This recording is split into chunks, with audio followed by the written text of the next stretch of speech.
Download करें जनमत Haryana app. Pune रूबरू होने का अवसर मिला काफी लंबे अरसे के बाद। मैं सबसे पहले आप सभी का यहाँ स्वागत करता हूँ। आभारी हूँ कि आप अपने कीमती समय में से समय निकाल करके इस प्रेस कॉन्फ्रेंस का हिस्सा बने।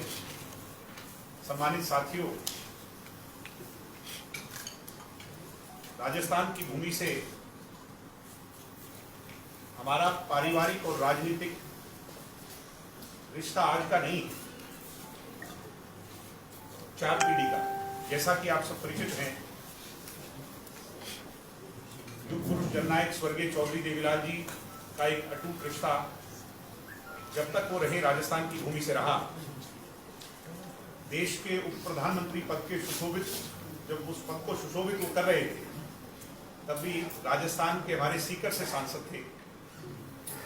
जननायक जनता पार्टी के फाउंडर और हमारे राष्ट्रीय अध्यक्ष डॉक्टर अजय सिंह चौटाला जी भी राजस्थान की विधानसभा में 2 बार सदस्य रहे, दाता रामगढ़ से और नोहर से। उसके पश्चात आदरणीय उप मुख्यमंत्री दुष्यंत जी को भी अनेकों बार आप लोगों से रूबरू होने का अवसर जयपुर में भी मिला है। और राजस्थान में सोशल वेलफेयर के लिए जननायक जनता पार्टी और हमारी अलाइड ऑर्गेनाइजेशन समय समय पर कार्यरत हैं, प्रयासरत हैं। ठीक उसी प्रकार आज फिर आप लोगों से मिलने का अवसर मिला है। जैसा कि आप सब परिचित हैं, जननायक जनता पार्टी की जो सबसे छोटी इकाई है मगर सबसे महत्वपूर्ण इकाई है, इंडियन नेशनल स्टूडेंट ऑर्गेनाइजेशन, जो हमारी छात्र इकाई है, उसका 20वां स्थापना दिवस इस बार जयपुर के टैगोर इंटरनेशनल स्कूल के ऑडिटोरियम में मनाने हम जा रहे हैं। ये फैसला हमने कुछ समय पहले पंचकुला में लिया था, जब पार्टी की राष्ट्रीय कार्यकारिणी की मीटिंग थी, और वहां पर यह सामूहिक तौर पर फैसला हुआ कि इस बार का कार्यक्रम, क्योंकि हम अपनी बाहें फैलाना चाहते हैं, हमारी स्टूडेंट ऑर्गेनाइजेशन की एक मजबूत शुरुआत राजस्थान में हो, राजस्थान के युवाओं को हमारी ऑर्गेनाइजेशन के साथ जोड़कर मजबूती से यहां कार्य किया जाए, छात्र हितों की आवाज को बुलंद किया जाए। इसलिए यह फैसला लिया गया कि जयपुर में इसको मनाया जाए। आज मुझे ये बात बताते हुए खुशी है कि कल यानी 5 तारीख को भाई दुष्यंत सिंह चौटाला जी, हरियाणा के उप मुख्यमंत्री, यशस्वी ओजस्वी नेता, युवाओं की एक मजबूत आवाज, वो हमारे बीच में आने जा रहे हैं। मेरा प्रमुख मकसद यहां पहले आप लोगों को निमंत्रण देने का है, कल के लिए आमंत्रण देने का है, इनविटेशन देने का है, वहीं इनसो के बारे में कुछ ब्रीफ डिटेल्स आपसे शेयर करने का। इंडियन नेशनल स्टूडेंट ऑर्गेनाइजेशन ए पॉलिटिकल यानी नॉन पॉलिटिकल, मुख्य धारा से अगर देखा जाए सिर्फ छात्रों तक सीमित और छात्रों की डेमोक्रेसी को मजबूत करने के लिए एक संगठन है। ये सोशलिस्ट संगठन है, यानी कमेरे के घर का नौजवान, उसकी आवाज, उसको एक ऐसा प्लेटफॉर्म मिले, कॉलेज से लेकर यूनिवर्सिटीज तक, जब कभी भी उसका कोई मुद्दा हो उसको उठाने के लिए एक प्लेटफॉर्म मिले। 2003 में दिल्ली के तालकटोरा स्टेडियम में इसकी शुरुआत हुई और उसके पश्चात निरंतर हरियाणा में, दक्षिणी उत्तर प्रदेश में, चंडीगढ़ के अंदर, दिल्ली के अंदर ये संगठन बड़ी मजबूती से कार्यरत है। इस संगठन के आज एक्टिव मेंबर्स जो हैं वो, उसकी संख्या 5.5 लाख के नजदीक। ऐसे में उत्तर भारत का ये one of the biggest, one of the largest छात्र संगठन भी है। मैं कह सकता हूं इसको, इस बात को बड़े विश्वास। सम्मानित साथियों, इंडियन नेशनल स्टूडेंट ऑर्गेनाइजेशन ने जहां हर छात्र के विषय की, चाहे वो बात लाइब्रेरी से लेकर क्लासरूम तक हो, हॉस्टल से लेकर खेल के मैदान तक की हो, युवाओं की जहां मजबूती देने का काम किया, उसके साथ साथ डॉक्टर अजय सिंह चौटाला जी ने सदैव एक बात कही कि हमें सोशल मुद्दों से भी जरूर जुड़ना है। हमें युवा पीढ़ी को इस बात के लिए जागृत करना है, जागरूक करना है कि सामाजिक मुद्दों की हमारी एक अहम भूमिका है। पौधारोपण हो, ब्लड डोनेशन हो, ये तो सामान्य तौर पर जब कभी भी कोई शुभ अवसर आता है हम सब सामाजिक संगठन करते हैं। आपको जान करके हर्ष होगा, खुशी होगी कि 2 महीने की एक यात्रा समृद्धि चौधरी देवीलाल जी के 100वें जन्मदिवस के उपलक्ष्य पर जब हमने हरियाणा, दिल्ली, चंडीगढ़ के इलाकों से गुजरती हुई लगभग 2500 गांव, 300 छोटे शहर से जब वो यात्रा निकाली थी और उसका समापन रोहतक में जाकर के किया था, तो Guinness book of world record में 10,000 नेत्रदान 8 घंटे में दर्ज कर करके एक इतिहास रचने का काम किया। 2018 के अंदर मरणोपरांत 5200 लोगों ने अपने शरीर के अंगदान का प्लेज एम्स की डॉक्टरों की टीम के सामने भी लेकर के एक इतिहास रचाने का काम इंसो के बैनर तले किया। ऐसे ही एनवायरनमेंट एक बहुत बड़ा मुद्दा है। जैसा हम देख रहे हैं, राजस्थान की भी मैं बात करूं, पीछे हम बाढ़ से प्रभावित रहे और बड़े स्तर पर ग्लोबल एनवायरनमेंट चेंज के लिए आज आवाज उठ रही है। कल वीरों की भूमि राजस्थान और जयपुर की इस पावन पवित्र भूमि से भाई दुष्यंत सिंह चौटाला जी एनवायरनमेंट को लेकर के एक बड़ा ऐलान करने जा रहे हैं। एक बड़ा प्लेज इंसो के साथ ही कल वहां से लेंगे, शपथ लेंगे और अगले 1 वर्ष के समय में उस प्लेज को पूरा कर करके एक नया इतिहास रचाने का काम भी इंडियन नेशनल स्टूडेंट ऑर्गेनाइजेशन करेगी। ये तो रही इंसो की बात। जहां तक, क्योंकि आपके मन में भी ये सवाल जरूर उठ रहे होंगे और मेरे पास भी अब पद इंसो का नहीं, पार्टी का पद है। जननायक जनता पार्टी, जैसा मैंने कहा कि सोशल वेलफेयर के कार्यों में प्रयासरत है राजस्थान के अंदर, और बेटी रोटी का नाता है हमारा, इसमें कोई दो राय नहीं। राजस्थान के 7 जिले, हरियाणा के 7 जिले और 17 विधानसभा क्षेत्र हरियाणा की ऐसी हैं जो राजस्थान की भूमि से जुड़ी हुई हैं। और हम तो कोई फर्क मानते ही नहीं, चाहे कल्चर हो, चाहे रहन सहन हो, चाहे खान पान हो, चाहे रिश्तेदारियां हो। हरियाणा की राजस्थान में, राजस्थान की हरियाणा में ये एक परिवार है जिसका अटूट रिश्ता सदियों सदियों से रहा है। अब राजनीति की बात जहां तक है, जननायक जनता पार्टी, मैं बड़े विश्वास से कह सकता हूं कि भविष्य में प्रत्यक्ष और अप्रत्यक्ष तौर पर दोनों ही स्तर पर राजस्थान के अंदर अहम भूमिका निभाएगी। आप मेरे से पूछें उससे पहले ही मैं ये कह दूं कि आने वाले विधानसभा के चुनाव में भी एक अहम भूमिका जननायक जनता पार्टी निभाएगी। उसके लिए इस 5 तारीख के पश्चात जो पदाधिकारियों की नियुक्तियां हैं और सारी चीजें हैं वो हो जाएंगी और हम आगे बढ़ने का काम करेंगे। मैं फिर से आपका स्वागत करता हूं, आपका अभिनंदन करता हूं, आपका आभारी हूं कि आप लोग सभी यहां शामिल हुए।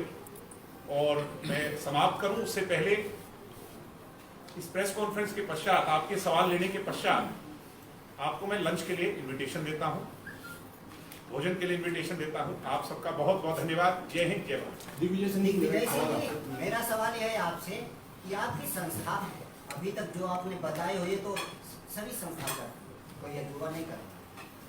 युवाओं को हर कोई अपने पार्टी से जोड़ के डंडे खाने के लिए, नारे लगाने के लिए, उनको सपने, झूठे सपने सभी संस्था दिखाती, जो आपकी संस्था दिखाती। आपकी संस्था कौन नहीं, सी? आप ये थोड़ा सा मैं आपसे रिक्वेस्ट करूंगा सर, ये थोड़ा सा इसको आप करेक्ट करें कि झूठे सभी दिखाते हैं और उसमें हम भी सम्मिलित हैं, ऐसा आप उसको मत कीजिए। मैं आपके सवाल का जवाब दूंगा जी। दिग्विजय सिंह, मेरा सवाल है जी यदि नहीं, मैं आपके पास आ जाऊंगा। दिग्विजय सिंह, सभी से मेरा सवाल आपसे, मैं उमेंद्र दारीचो, देवराष्ट्र न्यूज़। जी सर।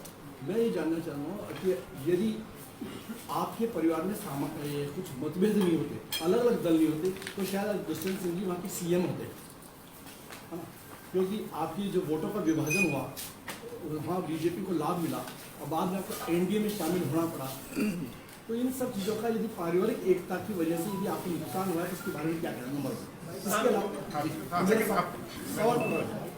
सेकंड बात होती है कि जिस व्यक्ति ने इतना बड़ा, देवीलाल जी ने इतना बड़ा सपना देखा किसानों के लिए काम किया, उनके पुत्र के साथ में जो अपमान हुआ उसके बारे में आपने क्या कहा? इस बात में कोई दो राय नहीं कि गरीबों मजलूमों की तमेरे वर्ग की आवाज हमारा संगठन, हमारी विचारधारा में जिसको सुनहरे अक्षरों में लिखा हुआ है, चौधरी देवीलाल जी हमें सिखा करके गए। मैं इस बात के लिए भी आपका आभारी हूं कि आपने ये कहा कि अगर परिवार का विभाजन नहीं होता तो दुष्यंत जी मुख्यमंत्री होते, यानी ये तो आप मानते हैं कि दुष्यंत जी की लोकप्रियता और हरियाणा के लोगों ने ये स्वीकारा और उसके पश्चात विभाजन के पश्चात भी 19% वोट देकर 10 विधानसभा की सीटें दुष्यंत जी के पक्ष में डालकर लोगों ने अपना आशीर्वाद स्नेह दुष्यंत जी के पक्ष में दिया। जहां तक विभाजन की बात है, मैं उन गड़े मुर्दों को नहीं उखाड़ना चाहूंगा, उन बातों पर नहीं जाना चाहूंगा, मगर इतना जरूर कहूंगा, दुष्यंत जी को पार्टी से निष्कासित किया गया, तब तक सब कुछ ठीक था, वो चीजें ठीक हो सकती थी, उनका सुधार हो सकता था। डॉक्टर अजय सिंह जी जिनकी कुर्बानी इंडियन नेशनल लोकदल के लिए रही है, और मेरे हिसाब से आप भी इस बात को स्वीकारते होंगे, जिन्होंने अपना पूरा जीवन, अपनी पूरी जवानी स्वर्गीय चौधरी देवीलाल जी के विचारों पर चल करके पार्टी को मजबूत किया, उन्हें भी पार्टी से निष्कासित कर दिया गया। तो राजनीतिक लोग राजनीतिक फैसला तो लेते ही हैं।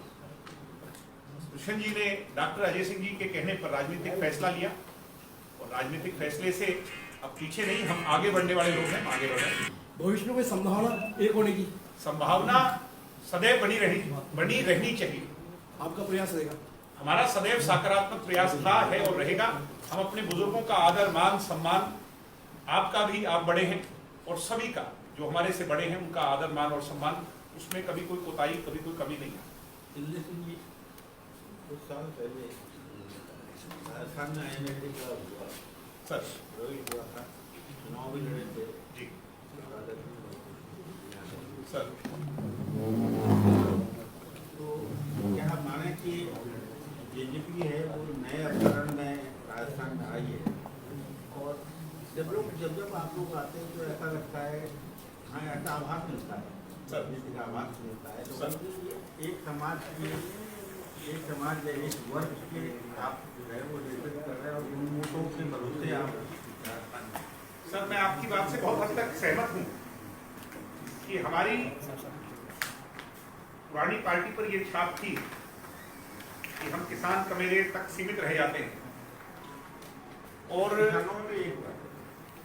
मैं उस बात पर नहीं जाऊंगा सर, मगर मैं आपकी बात से सहमत हूं कि ये छाप और ये एक कहीं ना कहीं perception is bigger than reality. Perception कहीं ना कहीं एक जरूर थी।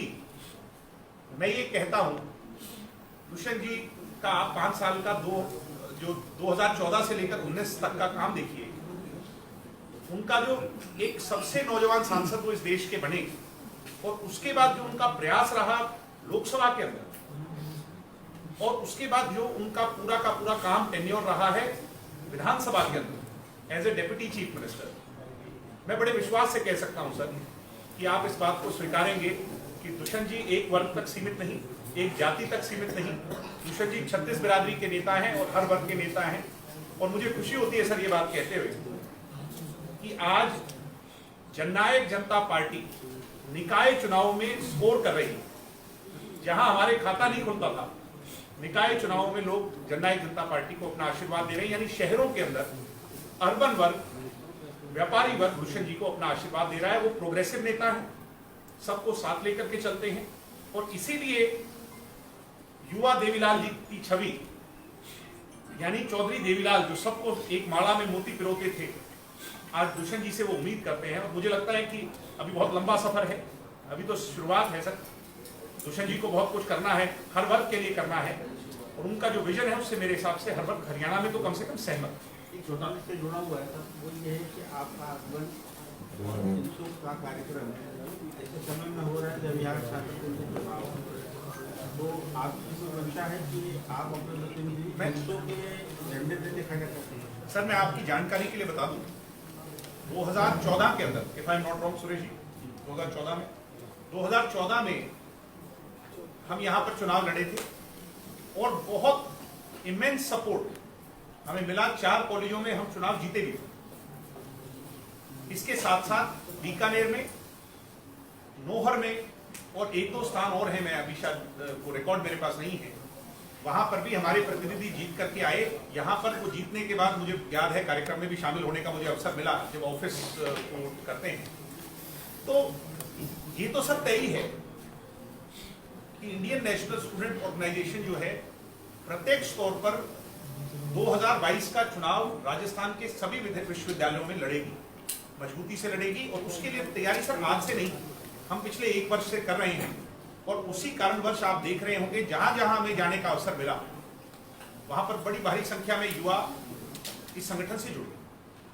चौटाला जी, सर, आपने किसानों की बात की और आपकी पार्टी, आपके दादाजी जी, देवीलाल जी किसानों के मेरे वर्ग की चिंता किया करते थे, उनकी एक आवाज थे। सर, लेकिन पिछले साल हमने देखा कि देश भर का किसान आपके हरियाणा में, दिल्ली में था 3 कृषि कानूनों को लेकर।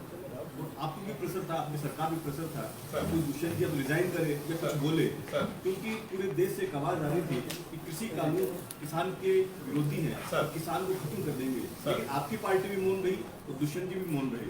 इस पर आपका क्या कहना है? क्योंकि ये माना जाता है कि आपकी पार्टी किसानों की सशक्त आवाज रही है। मैं आपके प्रश्न का आदर करता हूं। मुझे ये बात बताते हुए खुशी होती है सर कि दुष्यंत जी मौन नहीं रहे।